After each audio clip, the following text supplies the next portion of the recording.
6 months after I became a film critic, I met Werner Herzog at the New York Film Festival, and that began a dialogue that has continued to this day on various continents and various cities at various times. I have never found him less than fascinating on the subject of film, and during all those years, my entire career as a film critic, Werner Herzog has been a touchstone, a person who constantly challenged me with the strength of his new ideas and of his strong visuals. I'm Roger Ebert, and I'm at the Walker Art Center, where we're going to have a dialogue with Werner Herzog tonight. And he has promised to start with a declaration of principles that he calls the Minnesota Declaration. To welcome to the stage of the Walker for a Regis dialogue, Mr. Roger Ebert, Mr. Werner Herzog.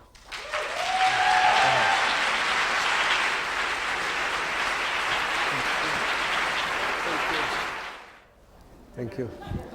Ladies and gentlemen, before we start this dialogue, and Roger Ebert knows about that, I would like to make a statement. And it is something I have reflected upon for many years in the frustration of seeing so many documentary films. And when you look at television, you probably have experienced a similar frustration. There's something ultimately and deeply wrong about concept of what constitutes fact and what constitutes truth in documentary cinema in particular. And very recently, traveling around a lot, I was jet-lagged, woke up a couple of times during the night and tried to switch on television, and it was all bad. So between 3 and 3:15 in the morning in Sicily, I wrote down quickly a manifesto which I would like to read to you. I would like to call it the Minnesota Declaration. Truth and Fact in Documentary Cinema, and it has the title Lessons of Darkness. And the lessons are numbered. 1. By dint of declaration, the so-called cinema verite is devoid of verite. It reaches a merely superficial truth, the truth of accountants. 2. One well-known representative of cinema verite declared publicly that truth can be easily found by taking a camera and trying to be honest. He resembles a night watchman at the Supreme Court who resents the amount of written law and legal procedures. For me, quote, he says, there should be only one single law: the bad guys should go to jail. Unfortunately, he is part right for most of the many, much of the time. 3. Cinema verite confounds fact and truth and thus plows only stones. And yet, facts sometimes have a strange and bizarre power that makes their inherent truth seem unbelievable. 4. Fact creates norms and truth illumination. 5. There are deeper strata of truth in cinema, and there is such a thing as poetic, ecstatic truth. It is mysterious and elusive and can be reached only through fabrication and imagination and stylization. 6. Filmmakers of cinema verite resemble tourists who take pictures amid ancient ruins of facts. 7. Tourism is sin and travel on foot virtue. 8. Each year at springtime, scores of people on snowmobiles crash through the melting ice on the lakes of Minnesota and drown. Pressure is mounting on the new governor to pass a protective law. He, the former wrestler and bodyguard, has the only sage answer to that. You can't legislate stupidity. 9. The gauntlet is hereby thrown down. 10. The moon is dull. Mother Nature doesn't call, doesn't speak to you, although a glacier eventually farts. And don't you listen to the song of life. 11. We ought to be grateful that the universe out there knows no smile. 12. Life in the oceans must be sheer hell, a vast, merciless hell of permanent and immediate danger. So much of a hell that during evolution some species, including man, crawled, fled onto some small continents of solid land where the lessons of darkness continue. Thank you very much.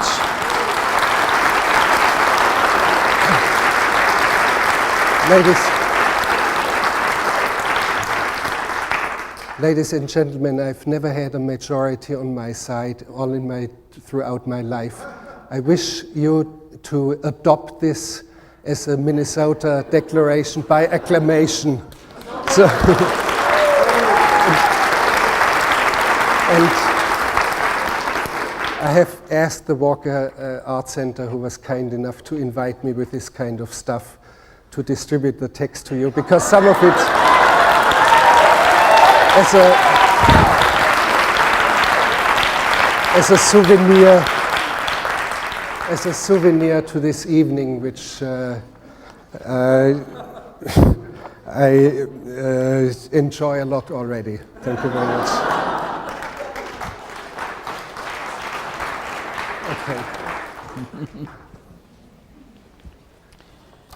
So.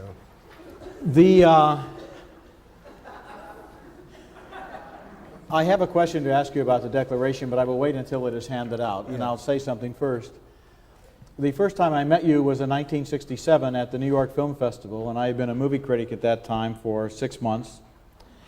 And you showed a film, Signs of Life, at that festival, and we were invited to the home of Robert Shea, who founded New Line Cinema, but at that time, as you remember, was a very poor young man who lived in a very small apartment in Greenwich Village. And I sat at your feet, where I have been seated ever since.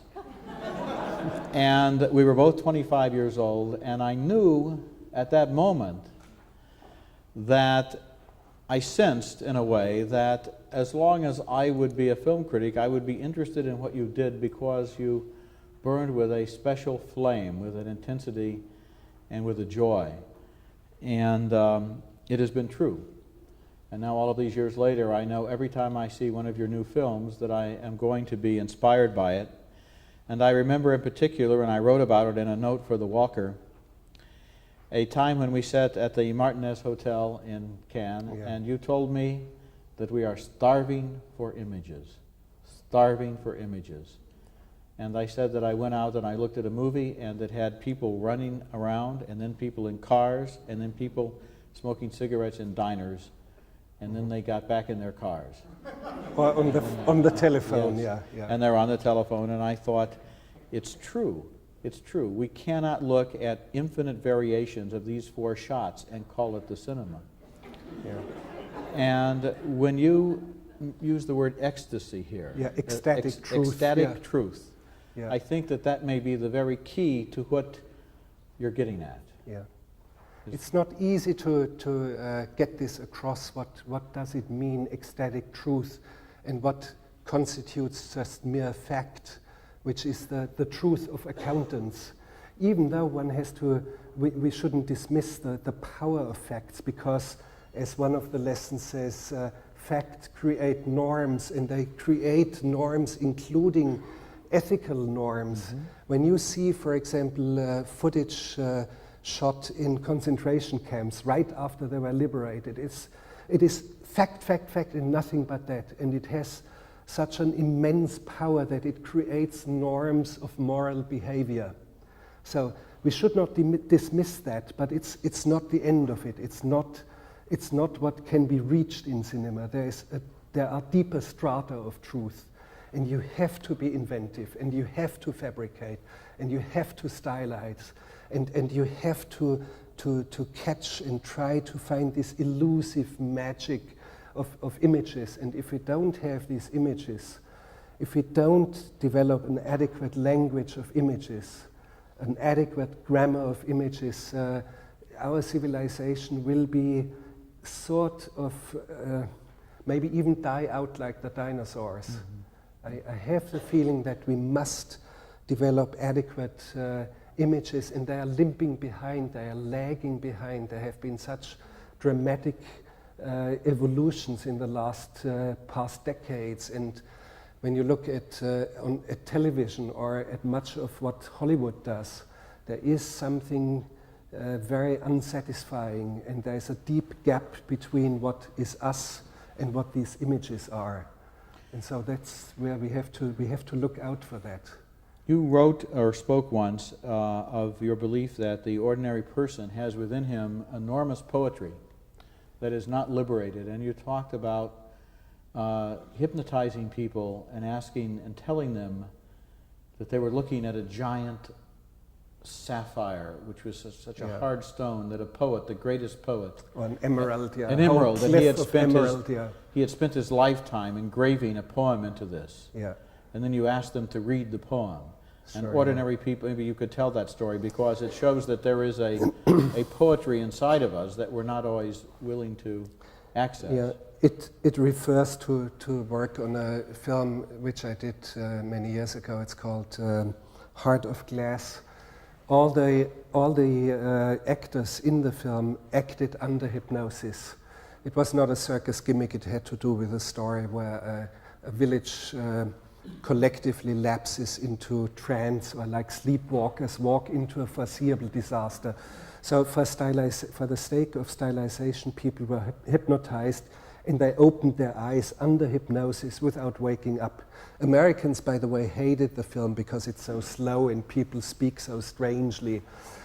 Anyway, the Scandinavians loved it, yeah, but the Americans, yeah. Anyway, and in choosing a cast, I invited potential actors for it, and I explained to them that they would act under hypnosis, and I would have 20, 25 people each week assembled and would put them under hypnosis. And I was curious to find out what is intensified under hypnosis. For example, memory works very well under hypnosis. People would learn their lines by heart much faster under hypnosis than without the effect of hypnosis. And I tested what I sensed some sort of a poetic sort of language inside of them, deeply buried inside of them. And when it depends also on the quality of suggestion. I can't put you under hypnosis and say, Roger, you are Hemingway now, or you are Shakespeare now, write me a poem. You wouldn't do it. Mm-hmm. But you have to suggest something very evocative, a cliff of emerald and a holy monk, or a poet who has spent all his life to engrave a poem. And there was one man who took care of horses for a police squadron on horseback. And he just cleaned the stable and took care of the horses. And I put my hand on his shoulder, and he opened. I said, you will open your eyes when I put my hand on your shoulder. And he opens his eyes, and I said, can you see the poem? He says, yeah, I kind of see it blurred, but I don't have my glasses. So I said, put your glasses on, then you will focus and you will see it very clearly. And he looked with the glasses on, sees it all of a sudden, and he reads with a very strange, beautiful voice. He read, why can't we drink the moon? Why is there no vessel to hold it? I don't remember fully, but it was very, very beautiful. Same thing happens with audiences who watch cinema under hypnosis. I would hypnotize an audience of like this here, some 300 or so people, and show films like Fata Morgana, some of Aguirre. And it is very strange because it's mysterious. We do not know much about how vision functions and how we elevate things, and how, for example, some of the people felt they were circling around Kinski like a helicopter and see him from behind and really scared and by him. And it was very, very strange and very mysterious, and still mysterious, and I'm trying to discover more and trying to articulate that.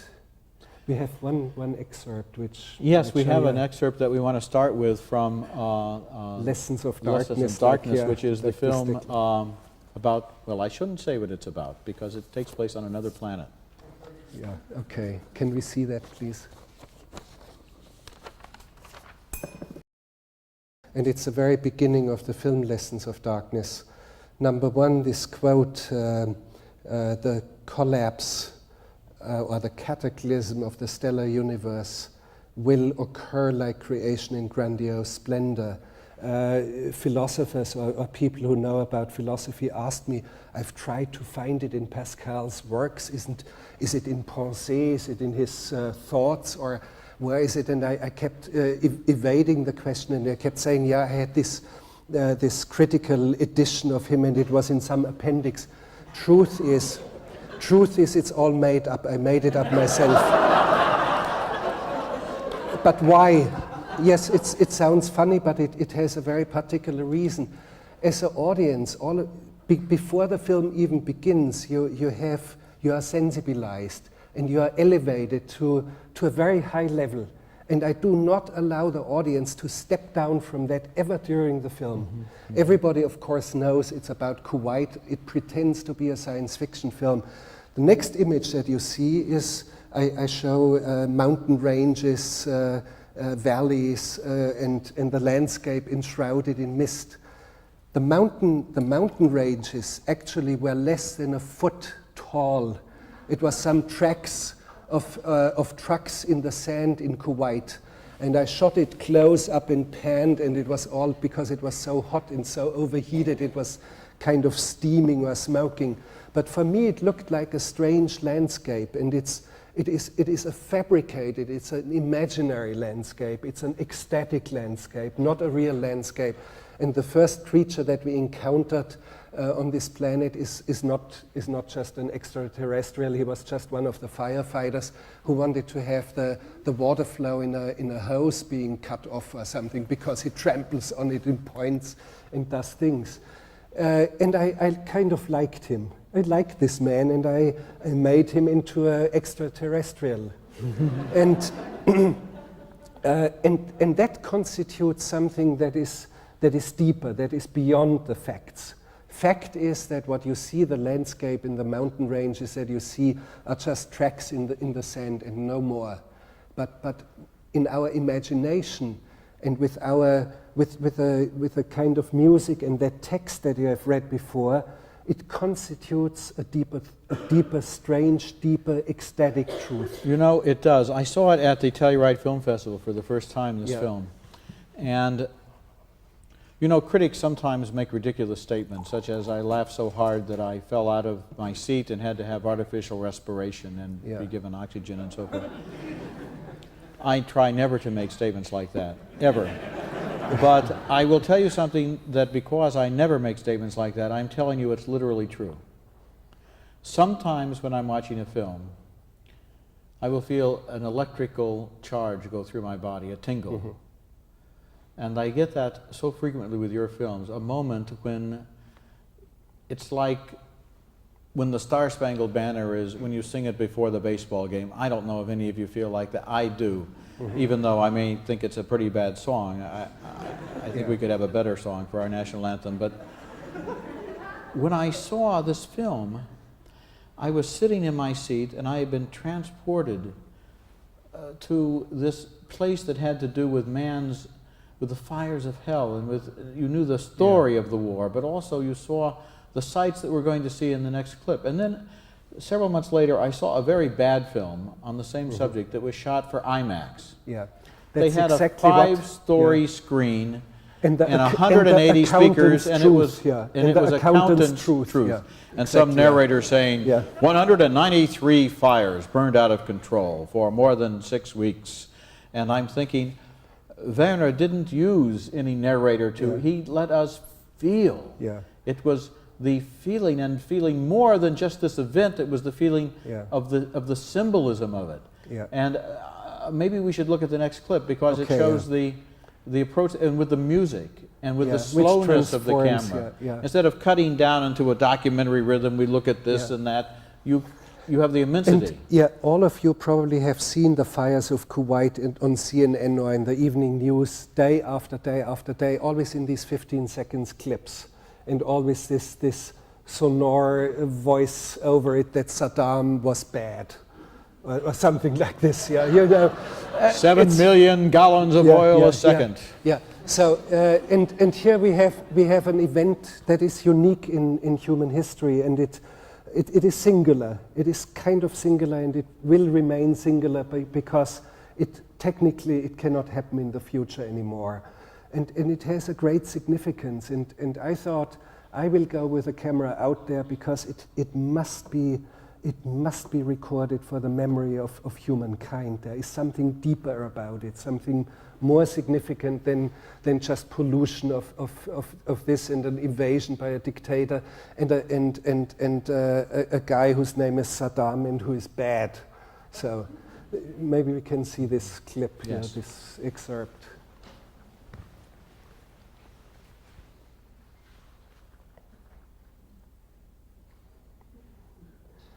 Or is there a problem with rolling it quickly to that point? It's as if the television news has made us think that everything has to be told in 60 seconds or 45 seconds, and it all can be explained. Sure, yeah. Well, the way to cover this story would have been just to put the cameras out there in the fields for an hour and let you look at it burn. Right, yeah. Or to show your film. Yeah. It was also, yeah, here it comes. Yeah.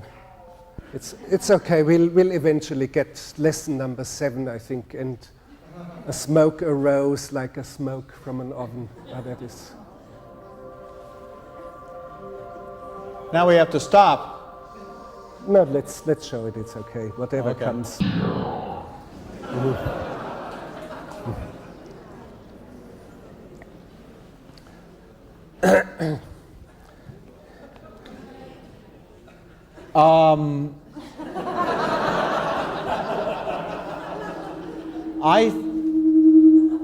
I think that what we should do is go ahead and look at the clip of Aguirre, since that's the one we have. Whatever is coming along, let's just go wild. We'll just So go wild ahead and look at whatever is that. coming Look at in. that clip, and we were Yeah. going to get to it next anyway. So here we are. Okay. I actually am just finishing. But the speedboat, people thought it was a helicopter shot, but it's a speedboat. This is a speedboat. And the real tough thing is to slow it down and not create a wake. So I was good at that. Because when the camera comes around, you don't see the wake. Yeah, well, you notice if you know to the left, you see some wake, but You it's don't know very where to tricky look, to yeah. do it that way.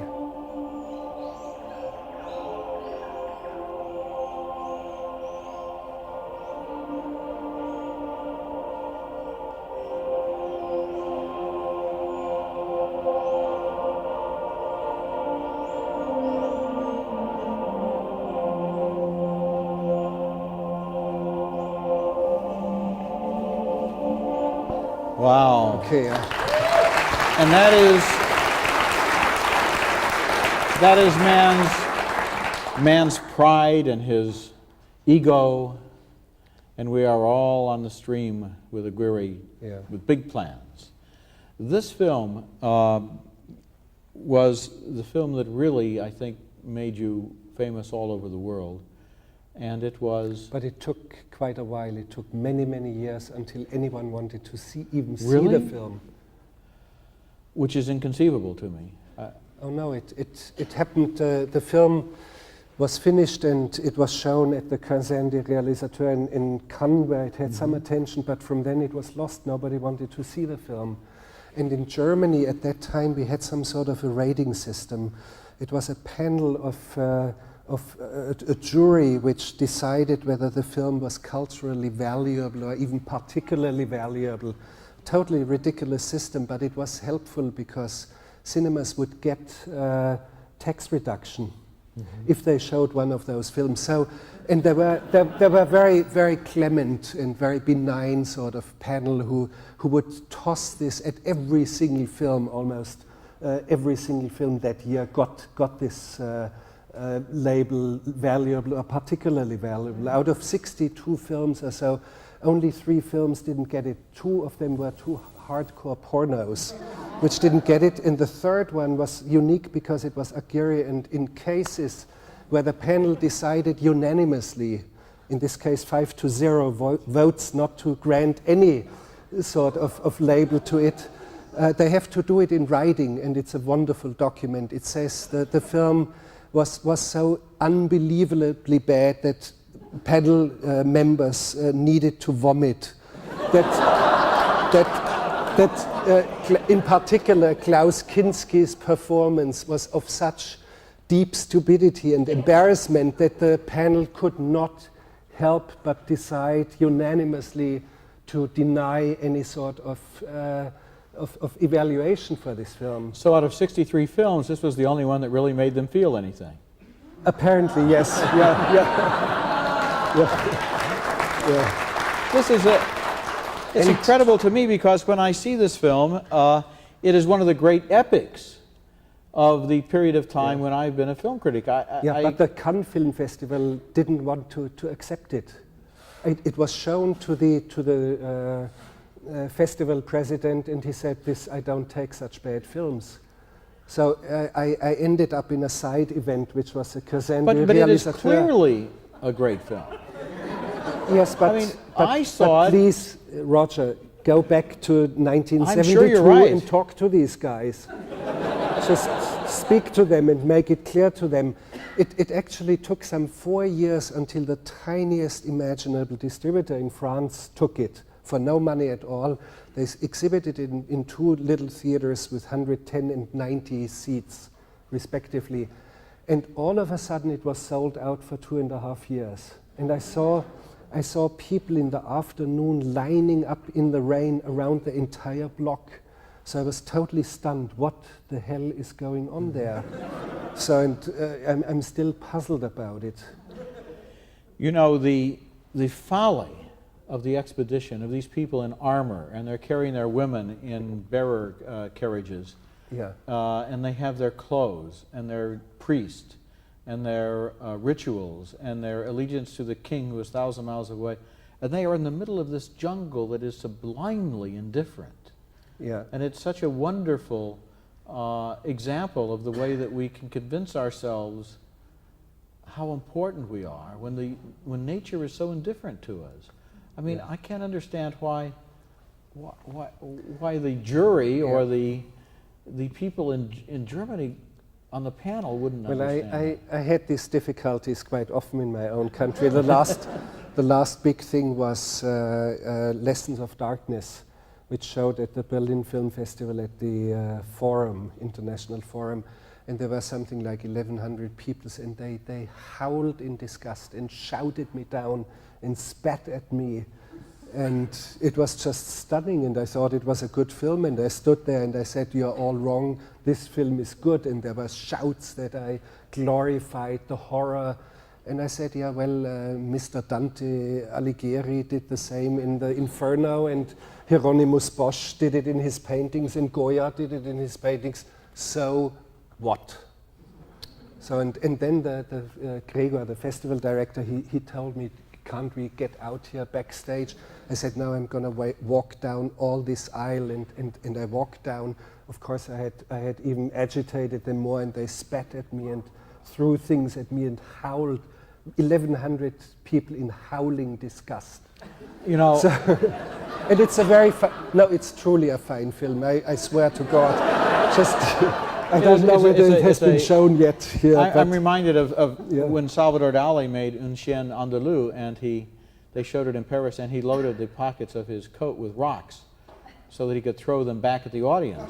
Yeah, but he expected it, but I didn't. But you didn't. I didn't. I thought it was a fine film, and they would like it, but they didn't. But when you think that people go to see the most miserable trash, and they walk out, and you ask them, how did you like the film? Oh, it was fine.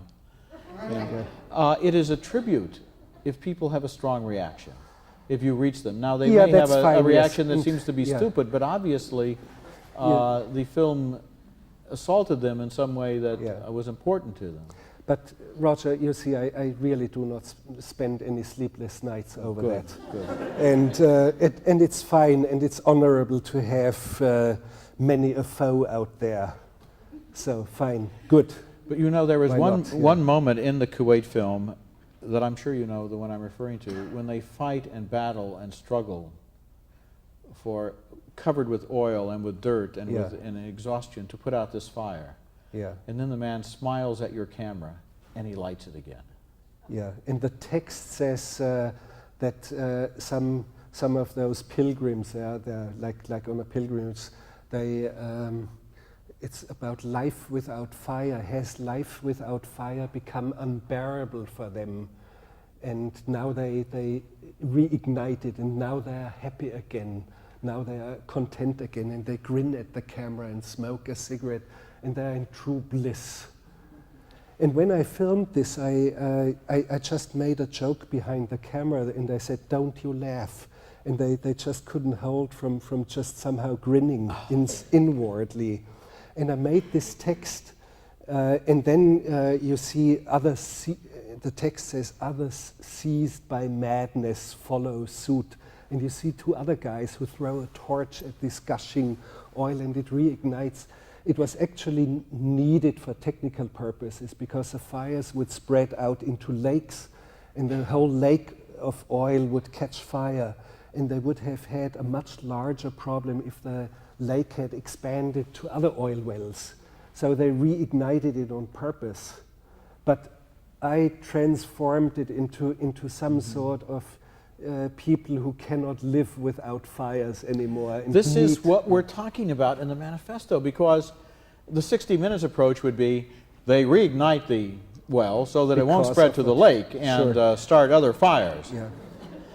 What you give us, and that's nothing. That Yeah, it No, leaves us with, what you give us is a vision of Dantean Yeah, it's proportions.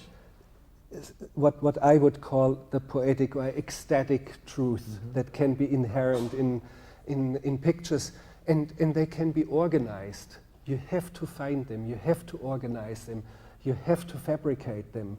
And in many of my documentaries, like Little Dieter Needs to Fly, I shot the same part of the narration of Dieter 6-7 times over, because he would tell me the story how he fled along a path with his friend, and they couldn't walk anymore, and crawling along, and his friend in a very crazed and tragic incident was beheaded by villagers.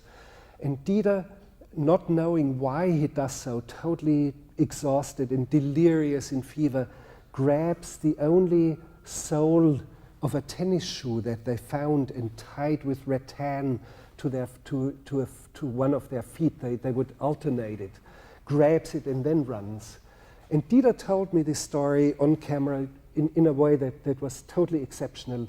And I said, "Dieter, we have to do it again. You forgot the detail about the soul that you ripped away from your dying friend."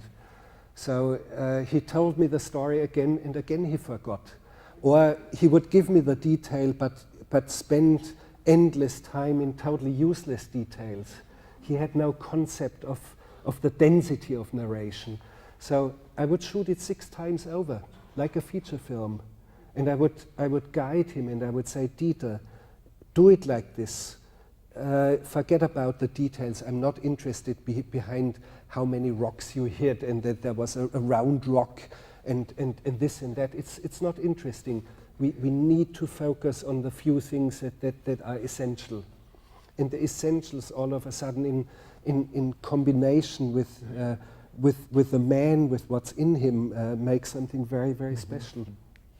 You know, so many of your films involve an element that is not only beyond your control, but threatens your life. Stanley Kaufman said that your films are about risking death in many cases.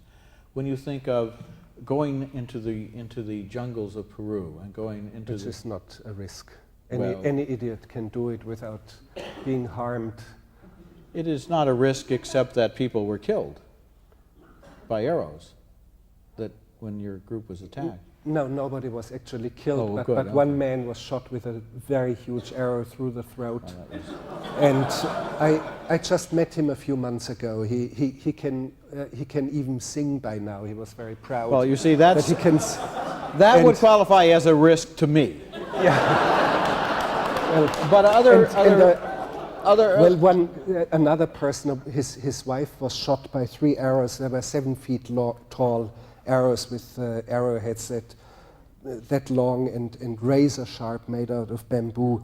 And she was shot into the abdomen, and one arrow broke at the inside of her pelvis, and was deflected from her pelvis, and the third one, very narrow one to the other, went through her body just above the kidneys.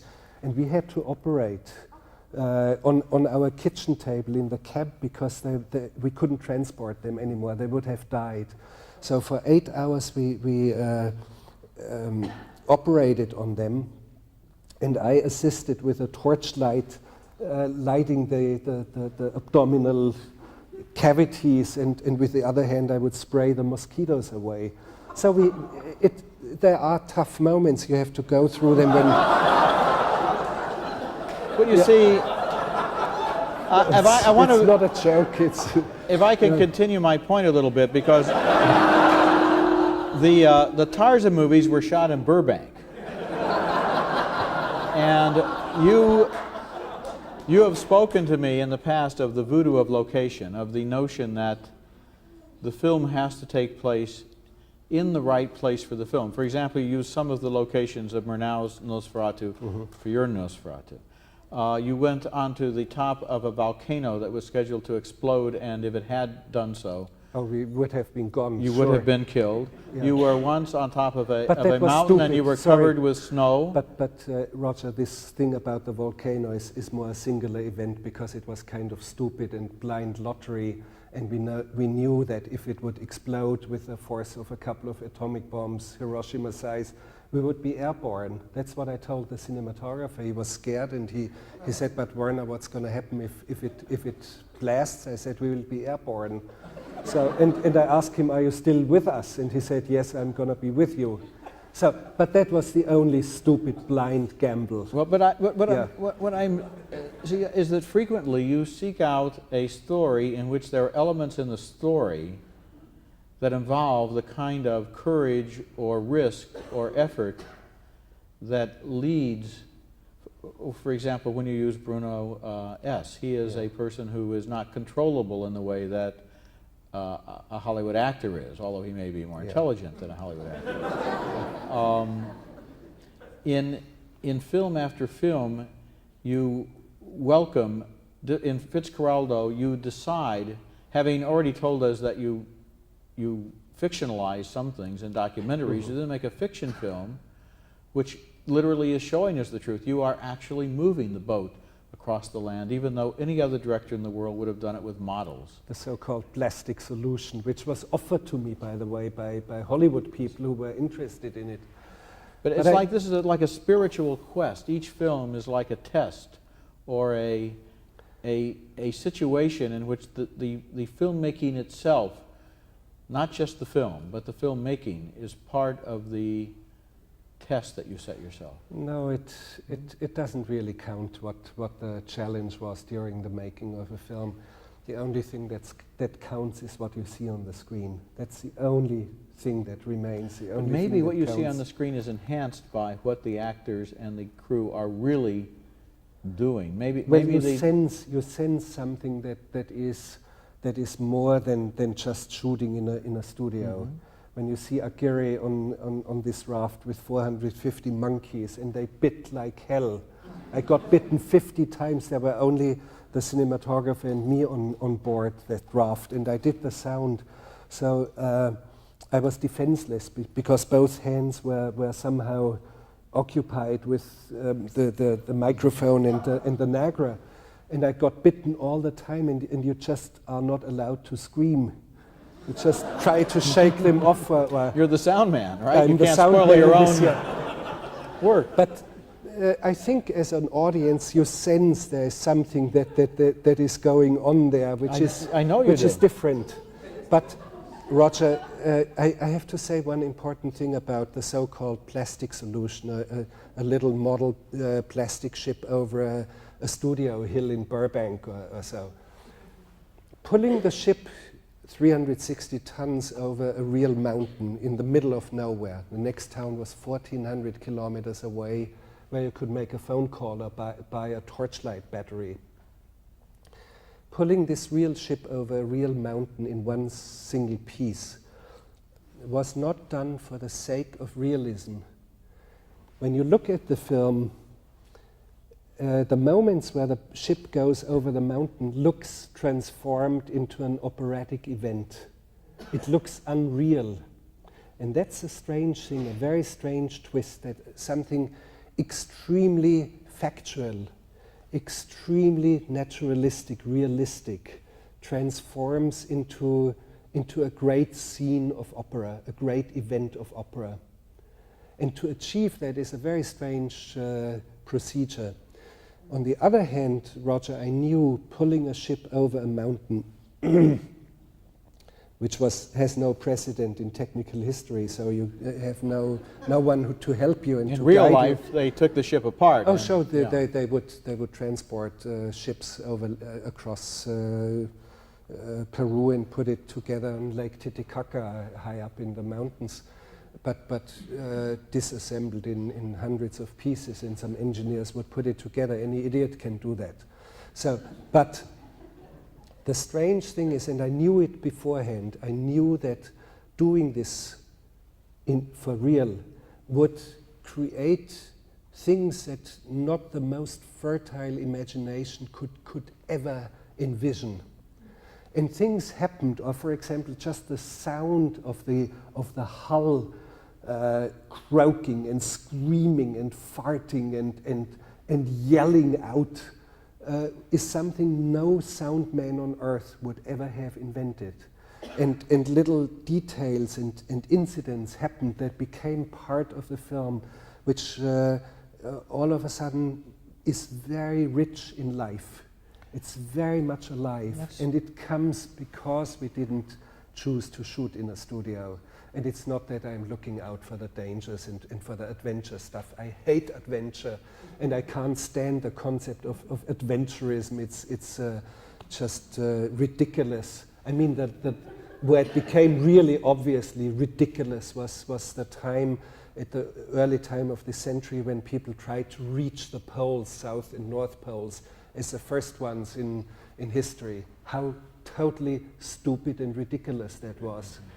And it signaled the end of some sort of a deeper quest, of something medieval or more ancient, a quest where you went into the unknown and you would find a vision, and you would fulfill something, and you would come back richer.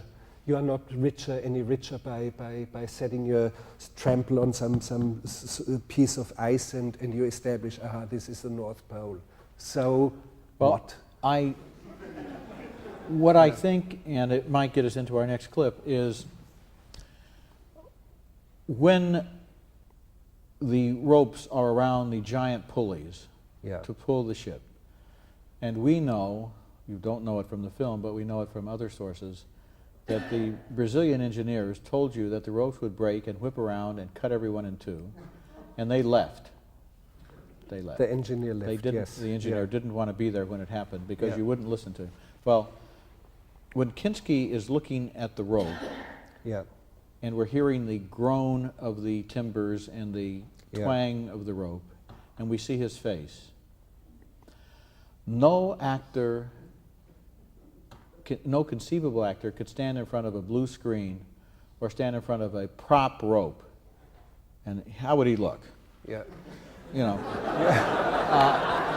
All you have to do is film him standing there, Yeah. and his whole body is responding to the fact that he Yeah. knows that this rope and others like it are holding Yeah. the ship. And by the same token, in Caspar Hauser, which is our next film, if we have a man who has lived in captivity and been beaten in a cellar all of his life, and we cast an actor, however extraordinary an actor he might be, we will never get the performance we get from Bruno S., whose life was not exactly like that, but it wasn't that different in a way, in that he was held away from nature and happiness Yeah. by the circumstances of his life. And then the people around him, the other actors in the scene, when they look at him and talk to him, relate to him in a way that no actor could They possibly... transform, yeah. I think Yeah. so. Yeah. But Roger, I want to say one thing about the risks and the dangers that I put other people in. Of course, the engineer left, but at that moment I halted the entire production for a fortnight. And I only resumed shooting of the film after I had mounted a dead post, which was so solid that it would have taken 10 times the weight of the ship. So, and there was no physical risk for anyone anymore. And had the ship broken loose and come down backwards, slid down on the mountain, there was nobody behind the ship. So I would categorically forbid it to anyone. So there were precautions taken that were adequate. Well, I'm not accusing you of putting anyone in danger. What I'm No, suggesting is that although it is true that the post could hold 10 times the weight of the ship, if I'm Klaus Kinski standing there, I'm thinking... To sigh and to give sounds very unhealthy. It sounds unhealthy. And when it snaps, there's so much pressure inside that the cable is glowing red inside. And when you see something like that, you really respect the cable and you really respect the kind of stuff that it's pulling. That is the kind of feeling that I so often get in your films, that we are being treated to an intensity that you are able to create or to allow that could not be done in a more conventional way. And I think that maybe my way should be the conventional way. Well, I would be much happier as a critic if I saw more films by you, yes, and like yours. Yeah. The next clip is The Mystery of Caspar Hauser, and maybe you want to say something about Bruno. Well, Bruno was, Caspar Hauser is a person, historical figure, who was locked away all his life in a dark dungeon, in a cell, not knowing what daylight was, how other people looked like. He thought he was the only one, didn't know what human speech was, and had no concept of the world, and was later murdered after he was pushed out of this dungeon. Bruno S., who plays the part, wanted to remain anonymous, so his name is only Bruno S. and Dot. And he had a similar life. He was the illegitimate child of a prostitute who didn't want that child, beat him from tiny on, and when he was 3, she beat him so bad that he lost speech, and she put him away into a home for retarded and insane children. And he grew up like this, started to escape, was captured, put into more and more severe institutions and correctionals, later a minor criminal record, and he spent 23 years of his first 26 years locked away, and he's the leading character. And I think he's unique and wonderful and better than any Oscar winner of the last 20 years. Let's look at it. Where did those images come from? The Caucasus. The Caucasus, yeah. That's a strange thing, and that's also one of those transformations of images. I'll tell you what it is in a moment, but I would like to point out first, the image is set up by a certain climate that is set for it. Not only in how Caspar tells about his dream, it's also set up by music, and an image all of a sudden transforms. It actually was some 8mm footage that my younger brother, who now is my producer, shot in Burma. It was just not even Super 16, it was regular 16mm footage, and he showed me some stuff that he shot on a long voyage that he did in Asia. And he said, there's this bad, unsteady shot, which I hate. And I looked at it and I said to him, looky, this is such a great image. It's such a wonderful thing. It only can occur in dreams. Let me do something. Let me make something with it. And what I did is I projected it from very close distance onto a screen, only from that distance, on a semi-transparent screen, so it would shine through on the other side. And I filmed it with a 35mm camera from the other side, changing the structure of the screen, some sort of a strange texture in it, and not taking care of the different speed of projector and camera, and that's why it flickers out into dark and into more light. And it's one of the real wonderful images that I have somehow stolen, a thief without loot, that I have gotten it, which has fallen into my lap.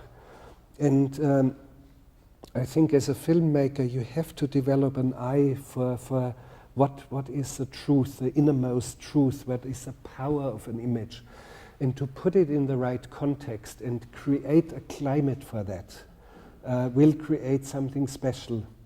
And it's also, it doesn't say this is Burma. Of course, it was somewhere in Burma, and there are hundreds of temples in this valley. Very, very strange and mysterious. But for Caspar and for the audience, this is the Caucasus, period. As something else which strikes me here, the story of Caspar Hauser is the story of an adolescent. Estimates ranged from 15 till 18 years of age when he pushed out into a street, not being able to speak, with the exception of one sentence that he could speak like a parrot without knowing what language was, and an anonymous letter in his hand. So the real Caspar Hauser in 1828 or so was a relatively young man, an adolescent. And Bruno in this film looks like an adolescent. He looks very young. Fact is that at the time of shooting he was already 41.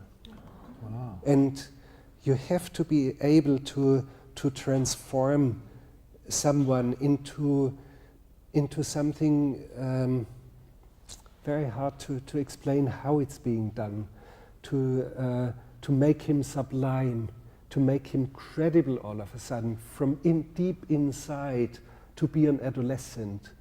And when you create that inside of him, you would create an image that make him look an adolescent. Mm-hmm. And Bruno was very intensively into it. He would, for example, not take off his costume at night.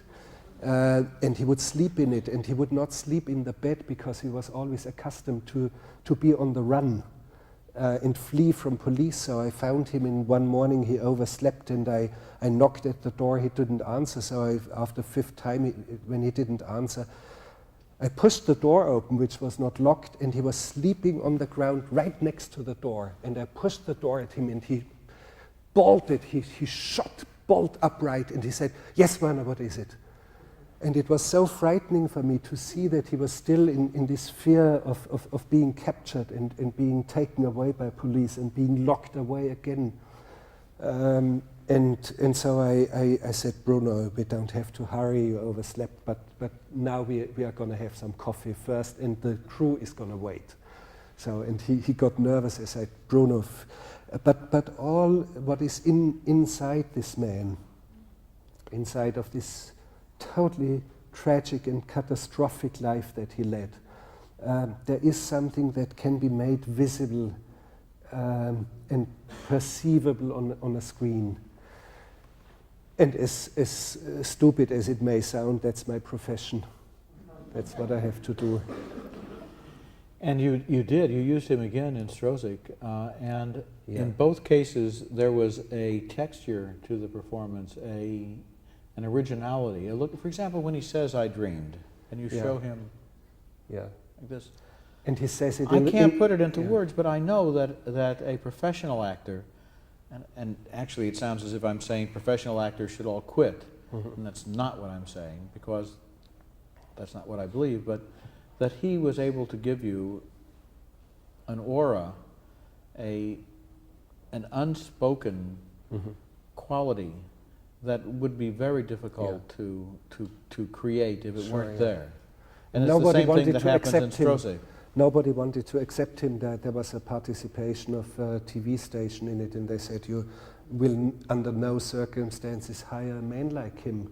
And I did something that I never did before. After in my life, I did some test shooting, which was terrible. It looked so bad that I felt so ashamed. I turned purple and sank in my chair, and there were 30 people who had worked with me and some of the financiers of the film, and this guy from the network jumps up and he says, "Who else is against Bruno?" All the hands shoot up, and I look around, and all of a sudden, right next to me, I see the cinematographer Schmidt-Reitwein, and I look in his eyes and I say, "Jörg, is your hand up or not?" And he shakes his head. I see his hand is down. And I stood up and I said, "Now it is 32 voices, 32 hands up against 2 hands down. the hands down have won the ballot. So, and I said to the network executive, get out of the production right now, because within 30 minutes I have to find a replacement for this amount of money to fill the gap. And he stayed on all of a sudden. So it was very strange how these things sometimes happen.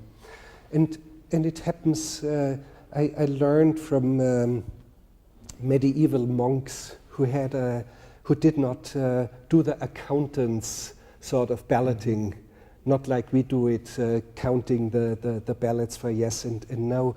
If some monks were feverishly, with utmost fervor and conviction for a reform or innovation in monastic life, they would declare themselves as a melior part, as the better part, the part who feverishly, ecstatically knew, and the other monks would accept that, even though they were far outnumbered by those who were lazy and didn't want to have the innovation.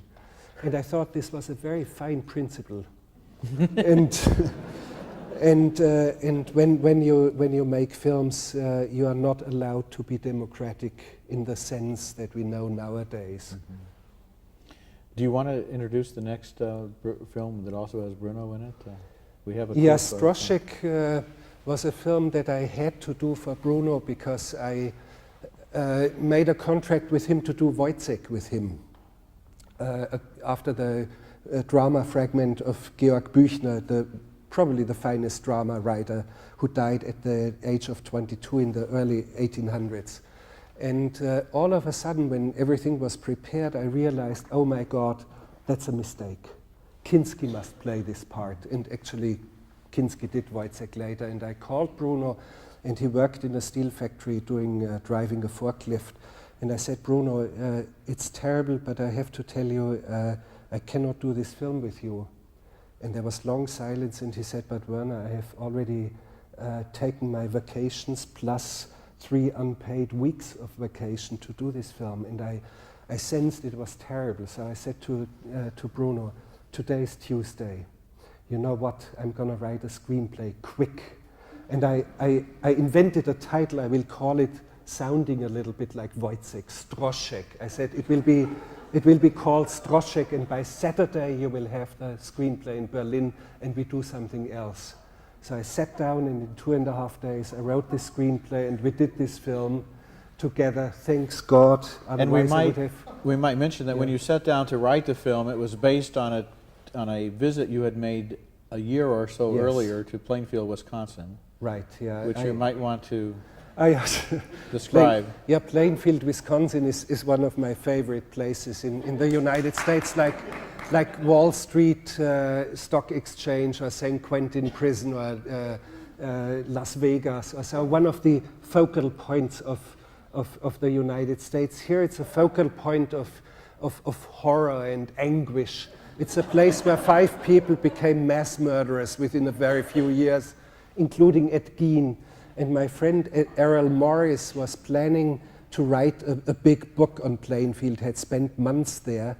And he was pondering over the question, why had Ed Gein not only murdered people, but also excavated freshly buried bodies at the cemetery and had made a throne seat out of the flesh and preserved things. I mean, really horrifying things. And Errol was the one, after speaking to the sheriffs and speaking to Ed Gein, who was in Warsaw Penitentiary, and to all the people, he had found out that there was a perfect circle of graves that Ed Gein had excavated. In the very center was the grave of his mother, and he wondered over the question, has he also excavated his own mother? And I said to him, just casually, you would know if you dig into the grave, if the coffin is empty, of course he has taken her out. If the coffin is still there with the body in it or the bones in it, he has not. So we decided we would dig secretly at night. And I was filming in Alaska, and I was coming back, and I said on September 15th or so I'll be there. And I was there, but the man had chickened out. so he wasn't there. And I immediately liked Plainfield, and my car had broken down, and nobody could repair it. But there was a wreckage yard where there was some guy who knew about mechanics, and he helped me, and I liked him a lot, and he's one of the leading actors in Stroszek. In fact, apart from the three German actors that you brought with you, all the actors are from Plainfield, isn't that true, or almost all of them? Yes, sure, yeah. And there was one native Indian young man, a chubby 19-year-old man, and Ed Schlapinski, who ran this wreckage yard, didn't remember him at all, and it turned out that he had hired him this very morning when I met him and fired him the same night. And he had completely forgotten, and we tracked him down, and he's also in the film now. And I love Plainfield, and I love the gloom, and I love the something very special. You sense that from this part of the country, and that includes South Dakota, Wisconsin, Minnesota, all the best people of America come, not only the mass murderers. This is a place. I think this is a place of where the real talents come from. There's one other exception, and that's the Deep South, where some very fine writers like Flannery O'Connor or Faulkner or others came from. But the real good people normally come from this part of the country. And I kind of I truly like this part. I do not know Minnesota well, but I know Wisconsin much better. But it's all quite similar. I don't know what are you showing? We have a scene from Stroszek, and it's just to set it up a little bit. The three people in Germany. There's a prostitute, and she is a friend of Bruno S. and also of the old crooked man Scheitz. Scheitz. And the pimps come around and beat them up and humiliate Bruno, and they decide enough of this. They're going to move to America. And do we see the pimps in this? No. We're going because the pimps were for real, and one of them was very dangerous. He was an ex-prize fighter and was in jail quite often. And the other pimp was a law student who, a fortnight before he did his final exams, committed a bank robbery and got 5 years for it, and became a famous writer, actor, and director. And they really look dangerous. They do. And they look for real, So these three innocents, right after that, these three innocents go off to Plainfield and rent a mobile home that is 70 feet long and 14 feet wide, and fill it up with all sorts of things that they buy on time payment, and are living here, this very unlikely family, these three people. And then you will see what happens, because Bruno insists, if I recall the film correctly, Bruno insists to the other two that they are going to have to make payments, that the bank didn't just give them the money. And the other two basically reject that argument, but it turns out that Bruno is right. I may be simplifying a bit, but it turns out that the trailer is repossessed. Okay.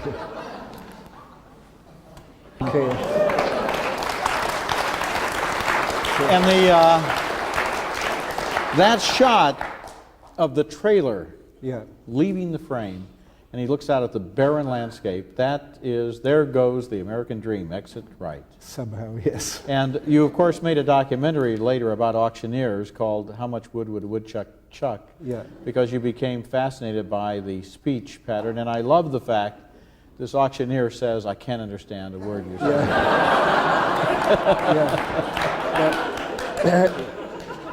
These livestock auctioneers have always created a deep sensation and fascination within me. And I made a film on the World Championship of Livestock Auctioneers. And the auctioneer here, his name is Colonel Ralph Wade, who was an ex-world champion of livestock auctioneers. And I liked him so much that I tracked him down somewhere in Wyoming and brought him over there, and he did the auction. And I do believe that each civilization has created its own poetry, and the rawest of raw capitalism has created the last poetry to which it was capable, and those are these auctioneers. There's something very beautiful about them, something very tender, something very, even though when you watch an auction, they auction off millions of dollars of livestock within half an hour. It just goes, rattles away, and there's something real happening, real money exchanging, ownership, exchanging hands. And yet these men who do the auctions have developed a very strange, very bizarre poetry. It's not required.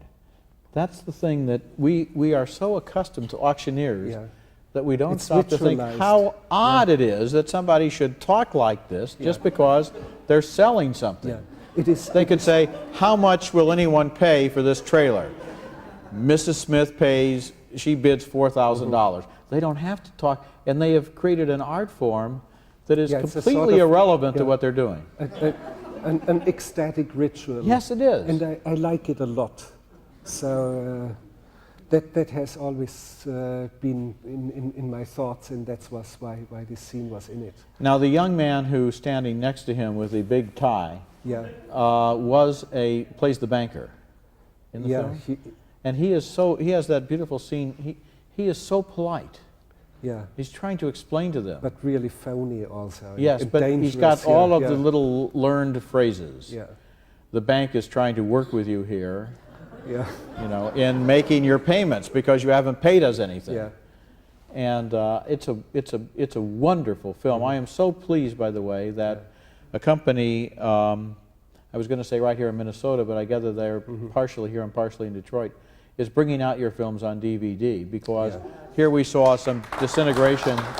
Yeah, a great many films shot in the 70s had degradation of color because the film that they used to replace Technicolor didn't have any shelf life, and so they'll be able to restore it. The film actually has not aged, even though you saw all in pink and no, the film has not aged. Only the cars have aged. That's the only thing. Otherwise, the film is very fresh. Yeah. We're running just a little behind schedule, so perhaps we should move on to Nosferatu, which came out in 1978, and which you made not as a homage to Murnau, but as a colleague of Murnau's. No, it was meant an homage, and it was meant to connect to the great culture of German cinema of the 20s, as we were a fatherless generation without without great masters of a father generation from whom we could learn. So we were orphans, and connecting to our grandfathers was very important for me, which gave me some sort of a culturally speaking, a basis and some sort of solid ground under my feet.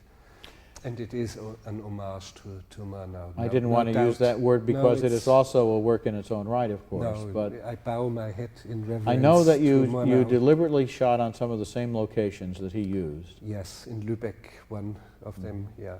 And of course, the makeup and the presentation of Kinski is very much inspired by the original film, which was the first Dracula film, I gather. You're probably right, because I'm not quite knowledgeable in those things. I don't even know. I read in the New York Times today in an article about Disney's Tarzan that Tarzan is #2 in terms of a character who's had films devoted to him, and way out in #1 is Count Dracula. But I think there was never a vampire like Kinski. Never. All the others are boring and are insignificant compared to him. Let's have a look. Okay. Ooh. Okay.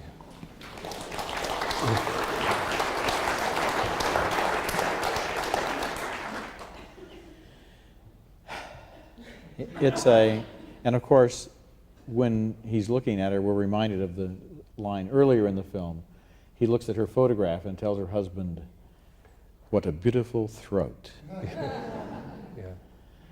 This is a man that you hated and loved, Kinski. Yeah, it's true, and I actually did my very last film on him, which will be shown in a few days at the Cannes Film Festival. It's entitled My Best Fiend, We loved each other and we respected each other, but at the same time, both of us independently and unbeknownst to each other plotted to murder each other. I mean, seriously. I know that it There was was serious. serious plans and some odd circumstances which prevented it ultimately. And when I was in Peru last August, September to shoot about this film, I met one of the native Indian chief who they hated Kinski because he was screaming and causing scandals. And in their culture there is only you never speak loud. You never speak loud to them, always softly. You wait until it's your turn. They never touch you, grab your hand or so. They would touch you very, very tenderly, softly. And Kinski was some sort of anathema for them. They couldn't take it. And they would huddle together and then whisper and fall silent. And at the end, one of the chiefs told me that I evidently saw that they were afraid, and he said, "Don't you believe that we were afraid of these screaming madmen? They were afraid of me because I was so silent." And towards the end of shooting, this chief came to me and he very seriously proposed, "Shall we murder him? Shall we kill him for you?"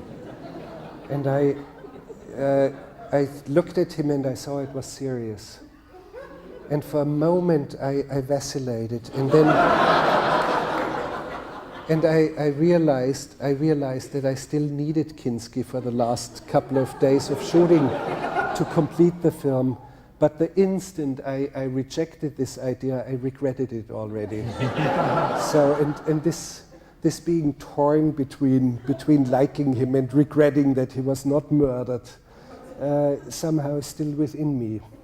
And yet But I can take it much easier now. You see, I have a much more relaxed attitude about all this, and I truly do miss him once in a while. Not always, but sometimes I do miss him. I remember once that you told me that you saw him when you were very young, and you knew that it was your destiny to work with him, to direct him in a film, and that when you sent him the script of Aguirre, he was very famous for only wanting to make films on locations that were pleasant for him.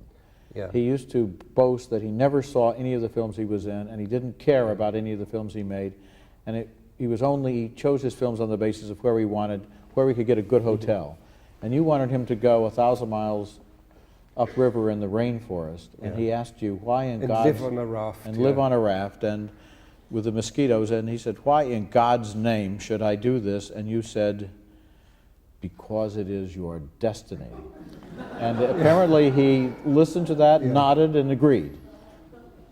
Yeah. I may have simplified the story beyond recognition, but it was a little bit more complicated, sure. because when I sent him the screenplay, 2 days later the phone rang between 3 and 4, and for the first half hour I couldn't figure out what it was, because there were unarticulate screams, just raging and screaming, and it, after half an hour I realized that was Kinski. And he kept screaming, I mean totally unarticulate. It was just screams and shrieks and yells, and it turned out that he had liked the screenplay so much.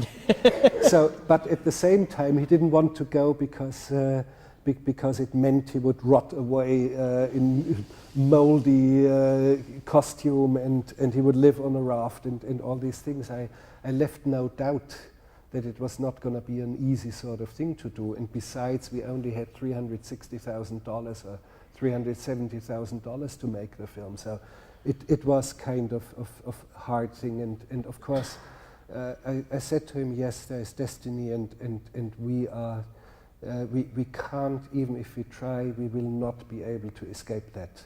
This is what is upon us. And I knew what was expecting me, because by a chain of coincidences, I lived with him in the same apartment when I was a schoolboy of 13 years age. I lived with my mother in one room and with my 2 other brothers, so we were very poor, lived in one single room. And it was a boarding house, and an elderly lady who had a heart for artists one day picked up Kinski from the street. He was somehow getting notorious in some minor, tiny little theater roles.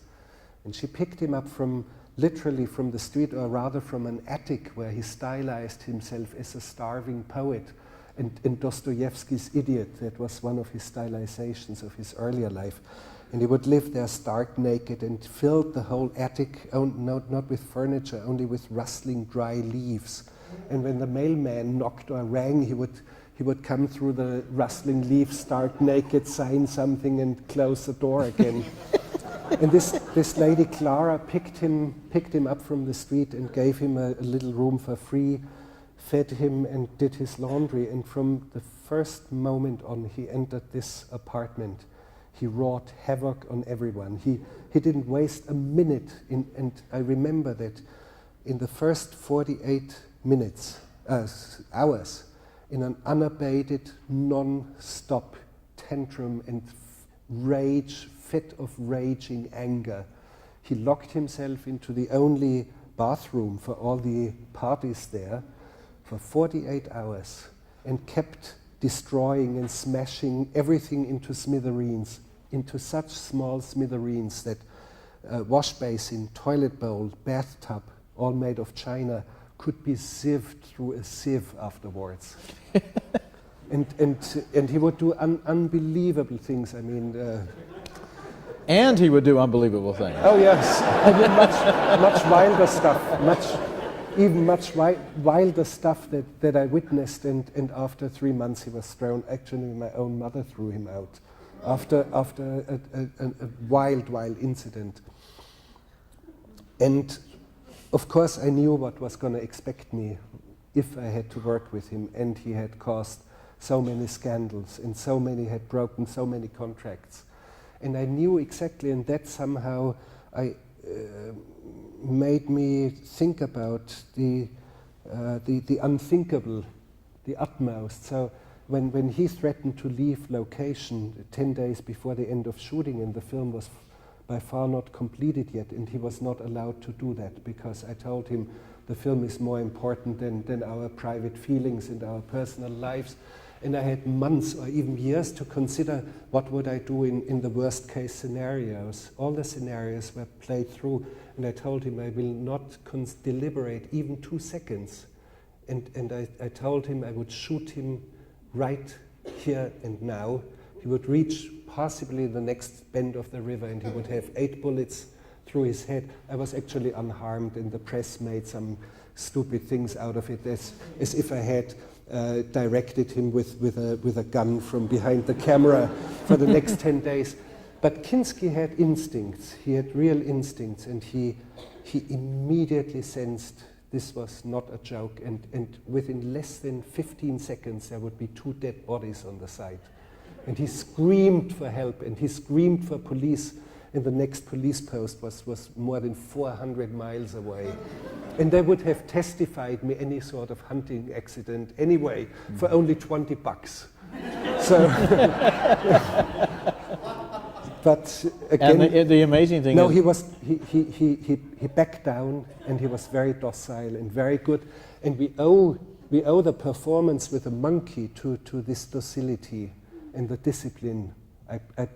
I disciplined this wild beast somehow and organized him for the screen. he made something like 183 films, and your films are the ones that have made him immortal, really. I wish it was like that. I do not believe in immortality, but longevity. Then yes, and Kinski, when you see him as a vampire, he's very much alive, and he actually died how many years? 8 years ago or so, and he's totally present, totally physically there, and it's wonderful that we have something like movies. His autobiography, which was recently printed, it was originally published in this country and then withdrawn because they hadn't taken out libel insurance. And then it was released within the last 2 years, as I recall. And Werner was telling me at dinner that most of it is made up. In fact, he helped him with the dictionary. Much of it is fictitious, of course, particularly his childhood. But Kinski, page after page, starts to rant against me and insult me, and there's page after page. And you were suggesting words to him, right? Invectives, yes. I found some good ones in the dictionary and supplied it for him. Yeah.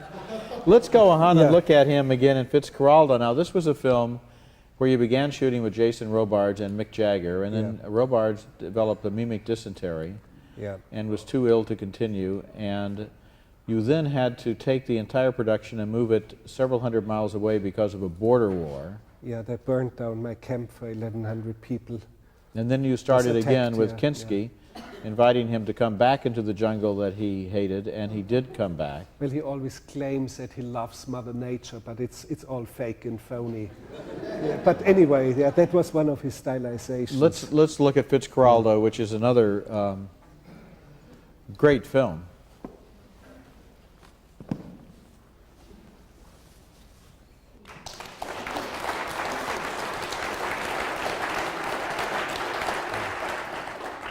That is such an eerie moment when it gets close enough so that you can see that it's an umbrella.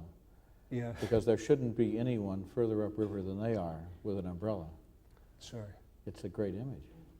Yeah, it was a spontaneous invention, but I knew it was kind of belonged to the film, and it was a good scene. This man wants to build an opera house. He feels that if he can create a shipping company or have a boat on another river system, he will make enough money to build an opera house and bring Caruso to the jungle. And oddly enough, someone did that. Caruso actually did sing in Belém, I think, in Brazil. Yeah, and the film actually starts at the Teatro Amazonas in Manaus, on the middle course of the Amazon.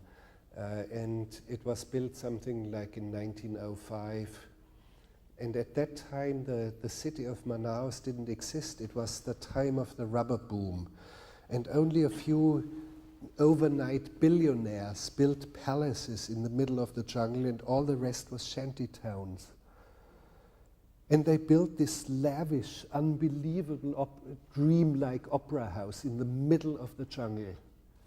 And it's such a fantastic idea and image. I always liked that a lot. And I started the film there, and I have become involved in doing In operas. opera, yes. I never had seen an opera before in my life when I did this film. So a colleague of mine, Werner, whom I like a lot, did the opening sequence inside the theater. He staged the stage performance there, because I had no idea what it was all about, and I started to like it so much that now I'm doing work in staging operas once in a while, and I truly like that. What is also strange about this scene in the screenplay, Fitzcarraldo is playing, according to the text of the screenplay, Fitzcarraldo is playing Wagner. He's playing Valkyria into the jungle. And now something very odd happens. Looking at the jungle and playing Wagner does not fit together, and for reasons that nobody can explain. It's very, very mysterious. It bites each other like cat and dog. Mm-hmm. It doesn't fit together, but the moment you go into Italian opera, Verdi or Bellini, it fits perfectly. Why is a deep mystery to me. And there's a sort of delirious exuberance as an inherent quality in the jungle, some sort of fever dreams, almost like a human innermost quality. And that's why the jungle is never some sort of a scenic backdrop. It's always like a human quality there. And strangely enough, it only fits together with Italian opera. And why that is so is a mystery. Thanks God I discovered it in time and changed the entire music and the recordings and the dialogue accordingly. One of your operas, Chishingura, has just been released on video, which is... Yeah. Some of them have been released on, like Lohengrin, which I did in Bayreuth. That is the Mecca of Wagner lovers, very strange place.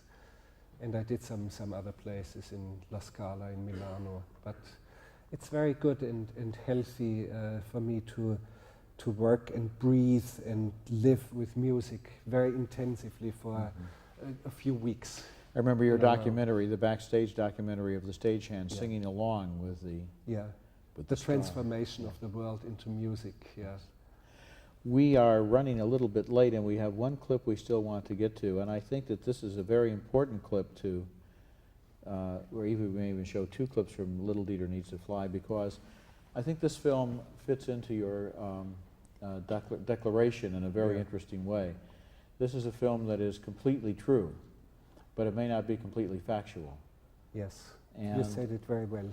And I love this film, and I think, shall we just start with the scene? Yeah. when he- Okay. Let's Yes, just have a we look. have a scene where he comes into his house. At this point in the film, we know nothing really, It's very early in the we know film, very yeah. little about him.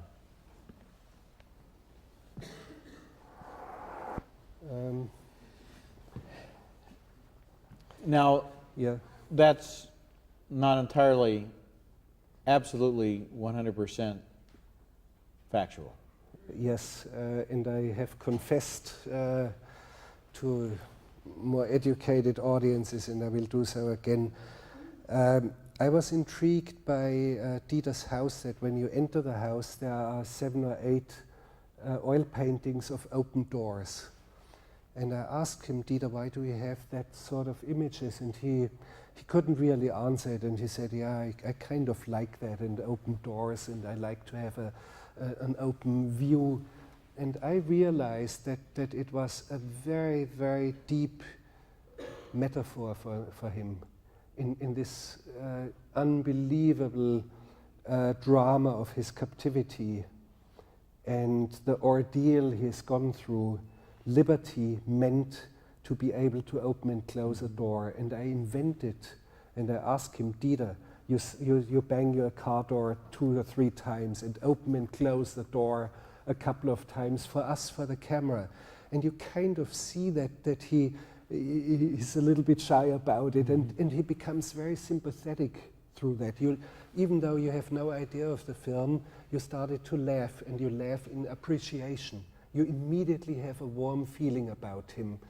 And it's totally invented, totally staged, and yet with the background of the pictures that he has right inside the door, open doors, looks into an open, free space, is an essence of what constitutes Dieter. And that's exactly what I mean by factually. Even the accountants would even tell me, yes, this is fake, this is a lie. Yes, it is a lie, it is a fabrication, but it is forgery, but for the sake of a much deeper truth. So it is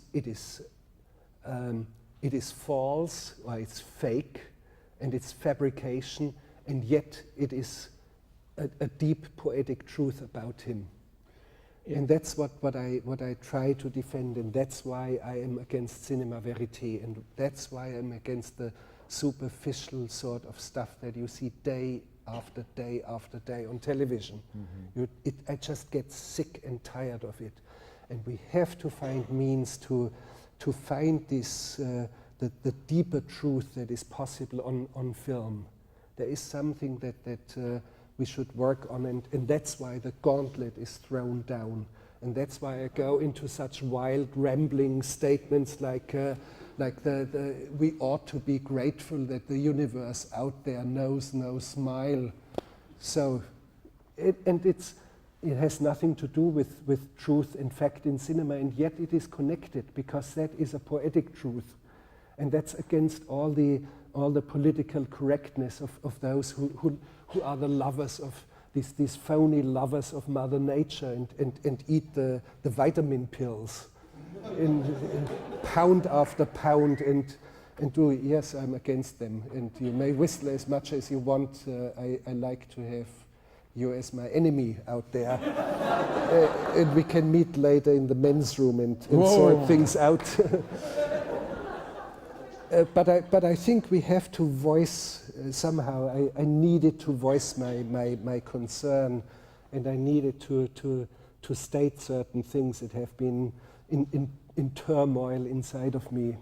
And this, the manifesto, I think is something that should stay in your hands as a souvenir of this evening. And I gladly hand it over to you and bite on these nuts as much as you want and disagree with it as much as you want. That's fine. I'm not a biblical prophet out there. I'm just struggling to do something for the sake of cinema and for the sake of audiences and for the sake of illumination that is possible when you sit in front of a screen. And you do. Hopefully, I don't know. Sometimes I surely have some doubts, but whatever. I had some more questions, but what you have just said seems like a summation, a dramatic kind of forget that word, apologia or justification, because it's true, if you had a shot of him opening the door, going inside and closing it, you would have a shot of him opening the door, going inside and closing it. What we have here is a shot of Dieter's soul. Yes. And we know him, and it and seems you to me that instantly like him. Yeah. Dieter thought, my friends will dislike me, and I said, no, they will like you even better. Yes. They will love you. They will love you for this. They will love you for your hesitation. They will love you for your clumsiness. They will love you for all this. And it is true. People like him for that. People are always sending me letters, this movie wasn't true to the novel, or it's not true that things are like that in Fargo, or people don't really talk like, or whatever. And I think the answer is, the responsibility of the director is to the film. The responsibility of the director is to make the best film he can, and that's what you always do. Yeah. Do we have the clip of Lessons of Darkness, lesson number 7? Do we have that clip that we didn't have at the beginning? Do we have that ready? Because can we have? And if Bruce can hear me, do we have time for a few questions? Because I know that. Yeah, sure. I don't hear Bruce saying sure. Oh, we'll just take over. Here comes. We don't really have time. Is this clip available of Lessons of Darkness? So we'll end on this clip. Do we have contact with the booth? Okay, if we don't have it. And you don't really think we better take any questions because we run over, is that? Oh no, we couple of should, questions. Of course, it's your turn. No, yeah. We can have a few questions. Yeah, we cannot see you properly. Yeah, okay. Oh, there you are. Yeah. This gentleman was the first one I saw. Yeah. Thank you for the manifesto we received. When I heard you saying it, it reminded me of something Kafka said. A book should awaken the frozen sea inside of you, inside the reader. And I think it's the same is true of your films. Do you feel any sympathy towards existential writers? I do not know much of them, but I like your statement because I think I'm after something very similar. Sometimes I believe that the images that I've created are nothing sensational, nothing futuristic or avant-gardistic. It is something that is deeply inside of us, dormant inside of us, and I'm the one who can awaken these images. And it's your images, actually, and it's like a brother or a sister, unknown, unbeknownst to you, who all of a sudden comes to life, and you realize you've got a brother. And this is wonderful if I can create that. And all of a sudden, in rare moments it happens when you hear great music or when you see a great movie. Very rarely it happens that you have moments of deep illumination and moments where you know that you are not alone anymore. And that's the ultimate I can reach. If there's anyone out there who after seeing, let's say, Stroszek, has a feeling, I'm not alone anymore, then I've achieved everything I wanted to achieve in my life. There's someone there. Do you think you'll make any more feature film narrative? Yes, I'm moving more into that. It has become more difficult because nobody wants to finance my stuff. But there are 3, 4, 5 feature film projects now lining up, and I'm working very hard and very fast at the moment. This year I did 2 films, I shot a 3rd film, I acted in a film, and I staged 2 operas, and we are only 14 or so weeks into the year. So I've really worked a lot. And I'm pushing very hard a project which is going to be called Invincible. I have another project on, this is on a strong man in the 20s. And then I have a project about the last Japanese soldier who fought on 30 years beyond the end of the Second World War, Hiro Onoda, whom I met and whom I like very much. And he has refused to hand over the rights of his life story and of his book that he wrote for reasons that are too complicated to explain. But he said, he kept saying, you are the only one who should do it. And he said, but I'm sorry, I cannot hand it over for all the complicated political reasons. When I came back from Peru after doing Wings of Hope in My Best Fiend, I found a fax in my fax machine by Hiro Onoda, and he wants to give me the rights now. And I said to him, he's 77 years, and I said to him, you are not immortal, you will die. So sooner or later, and somebody has to do the story, and I'm the one who would be competent. And he realizes that I am, or that I would be, let's put it this way. And there's a couple of other stories that I've got a couple of very good ones to tell. Let's take one more question. Oh, wait a minute.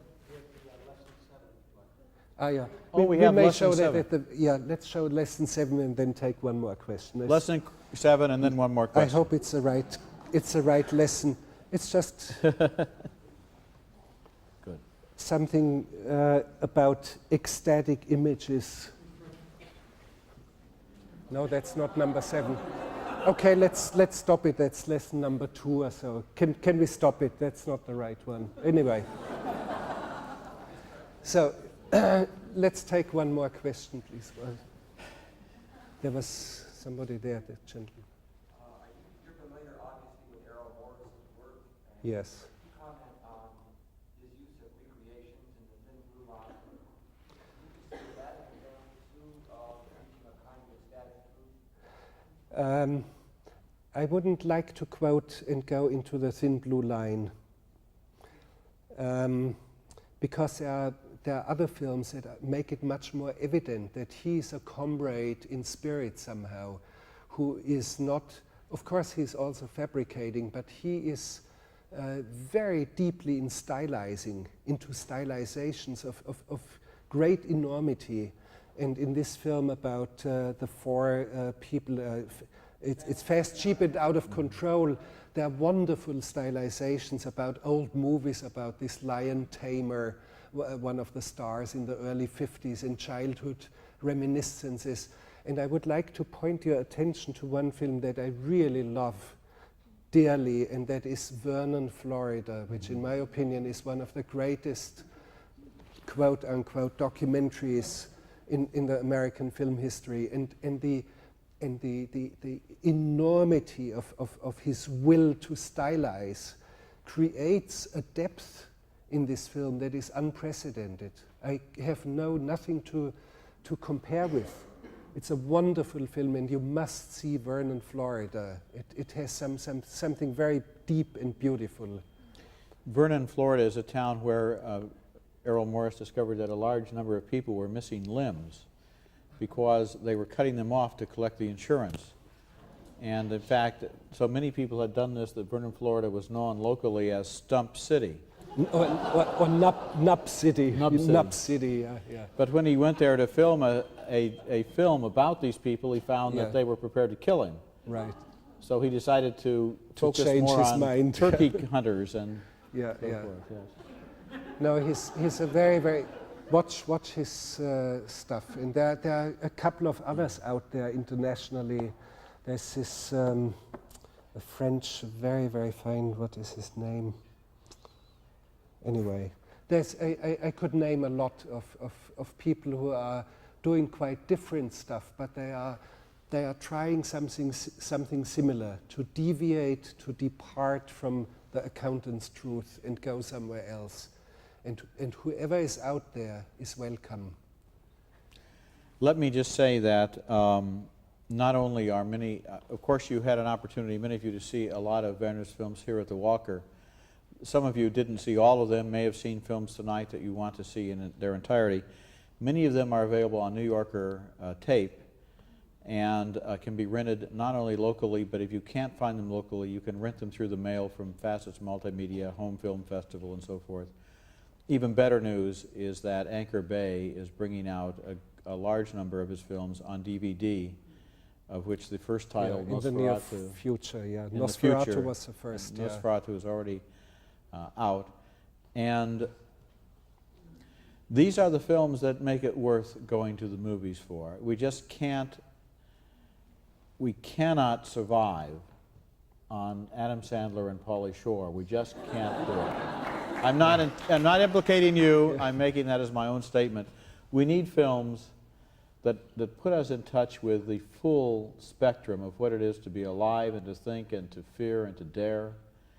And when I see your films, I feel that my decision to spend my life reviewing films has been vindicated, because if they were all junk, then I would have wasted my life. And when I see your film, I say, if I can get a few more people to share these films, or to know that these films exist, to know how films can enter into our minds and give us these visions and dreams, then it's all worthwhile. So thank you, very much for your career and for your continuing.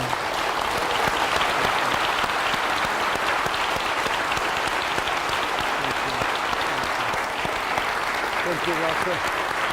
That was very nice. So thank you. So, thank you very much.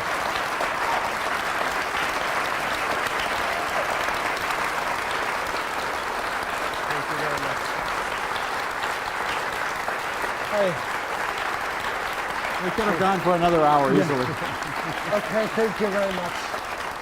Good night.